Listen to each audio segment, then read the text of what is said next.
यं प्रव्रजन्तमनुपेतमपेतकृत्यं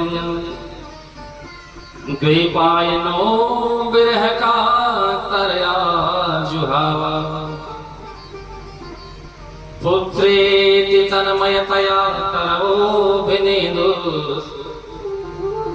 तं सर्वभूतहृदयं मुनिमानतोऽस्मि। बोले सुखदेव जी भगवान की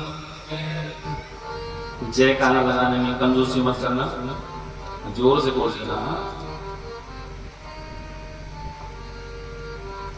बोले सुखदेव जी महाराज कैसे हैं? यं प्रव्रजन्तमनुपेतमपेतकृत्यं, वो जिनका अभी अभी जन्म हुआ है। और सुखदेव जी का चरित्र कौन बखान कर सकता है? ब्रह्मा देवता भी यदि साक्षात पृथ्वी पर आकर के बखान करने लगे तो वे भी नहीं कर सकते हैं। सुखदेव जी पूरे 12 वर्ष तक मां के गर्भ में बिताया जिन्होंने।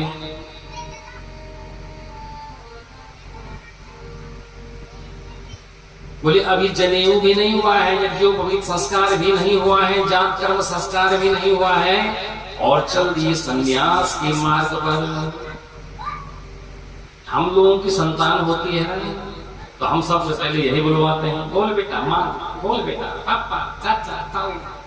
हम किस में फंसाते हैं? हम फंसाते हैं माया के जाल में, क्योंकि हम कुल माया के जाल में फंसे हैं। भैया जिसके पास जो चीज होगी वही तो दूसरे को देगा। किसी के पास कथा है, जैसे हमारे पास कथा, हम कथा दे रहे हैं। आपके पास जयकारा है तो आप जयकारा दे रहे हैं। आपके पास संगीत है तो आप भजन सुना रहे हैं। किसी के पास धन है तो धन खर्च कर रहा है, और किसी के पास गाली है तो गाली भी दे रहा होगा। सबके पास होता है जो वो वही देता है।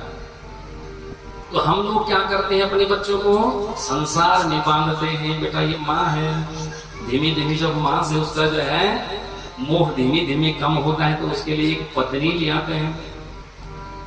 और पत्नी में जब धीमे धीमे मोह दूर होता है तो छोटे छोटे बच्चे और तो और बहन नाती पोती तक वो जिंदगी भर यही सोचता रहता है। लेकिन यहाँ पर वेद व्यासी के जो पुत्र हैं सुखदेव जी महाराज परम संत हैं, ये परमहंस हैं। इनको जितनी उपाधि दी जाए कम है। पूरे 12 साल तक मां के गर्भ में रहे, और जब प्रकट हुए तो उसके बाद से ये संन्यास मार्ग ले लिया।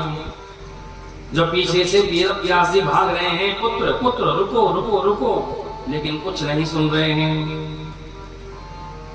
तो सुखदेव जी की तरफ से जो जंगल में पेड़ खड़े हैं ना, तो पेड़ जवाब दे रहे हैं वेद व्यास जी को। वेद व्यास जी को कह रहे हैं कि व्यास जी आप वापस चले जाइएगा, ये वापस आने वाले नहीं हैं। बोले तो परम संत हैं।